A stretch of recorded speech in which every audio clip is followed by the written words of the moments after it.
छत्तीसगढ़ का वो तीर्थ जहां माता सीता ने बनाया था रेत का शिवलिंग। माता सीता ने की थी यहाँ भगवान शिव की आराधना।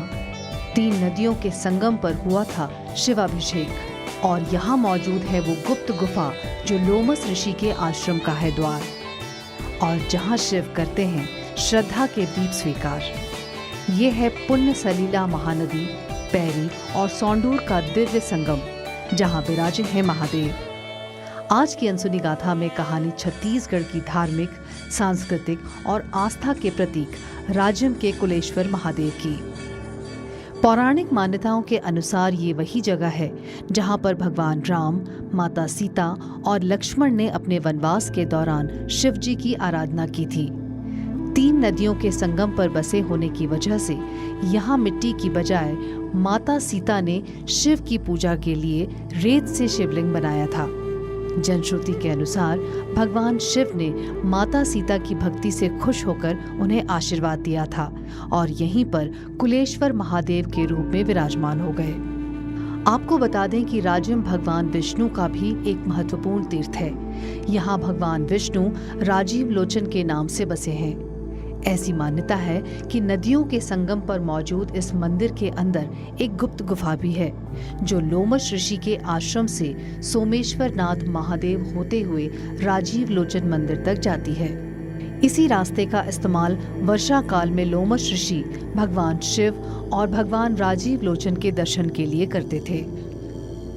ये एक रहस्य ही है कि यहाँ पर गुफा के साक्ष्य तो मौजूद हैं, लेकिन आज तक उसका रास्ता किसी को नहीं मिल पाया है। कुलेश्वर महादेव मंदिर के चमत्कारिक स्वरूप की बात करें तो राजिम में नदी के एक किनारे पर भगवान राजीव लोचन का मंदिर और दूसरी तरफ शिव का ही दूसरा मंदिर पंचेश्वर महादेव स्थापित है और बीच में बसे हैं भगवान कुलेश्वर महादेव। इस मंदिर से जुड़ा एक रहस्य ये भी है कि जैसे ही कुलेश्वर मंदिर बाढ़ के पानी में डूबने लगता है, वैसे ही पंचेश्वर महादेव मंदिर से मामा बचाओ की आवाजें सुनाई देने लगती हैं, जिसकी वजह से पंचेश्वर मंदिर को ही मामा मंदिर भी कहते हैं। नदी किनारे बसे इस मामा मंदिर के शिवलिंग को जैसे ही नदी का जल छूता है, उसके बाद बाढ़ का पानी उतरना शुरू हो जाता है। पौराणिक मान्यताओं, जनश्रुतियों और लोक कथाओं के अलावा भी इस मंदिर का छत्तीसगढ़ की धार्मिक संस्कृति के रूप में एक महत्वपूर्ण स्थान है। महानदी, पैरी और सौंडूर नदी के संगम पर स्थित इस मंदिर में जब आप पहुंचेंगे तो आपको इसके ऐतिहासिक महत्व का भान अपने आप ही हो जाएगा। 8वीं सदी का ये मंदिर देखने में बेहद मनमोहक है। इसकी दीवारें तराशे हुए पत्थरों से बनी हैं और इसकी नींव इतनी मजबूत है कि सदियों से आए तूफानों और बाढ़ों को झेलते हुए भी आज ये अडिग खड़ा है।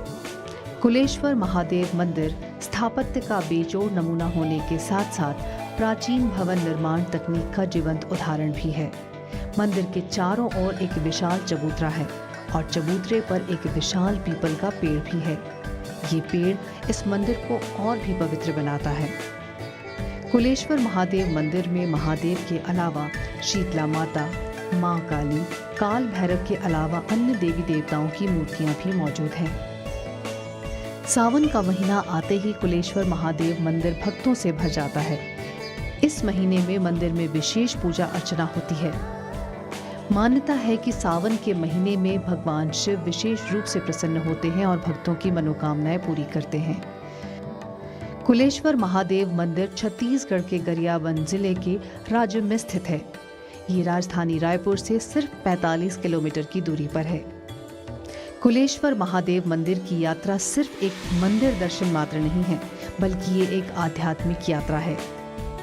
अगर आप कभी छत्तीसगढ़ आते हैं तो कुलेश्वर महादेव मंदिर जरूर जाएं। आप न केवल मंदिर की खूबसूरती का आनंद ले सकते हैं, बल्कि आपको यहाँ आकर एक अद्भुत अनुभव होगा। हमें कमेंट कर जरूर बताएं कि क्या आपने कभी कुलेश्वर महादेव मंदिर देखा है। अगर देखा है तो आपका अनुभव कैसा रहा।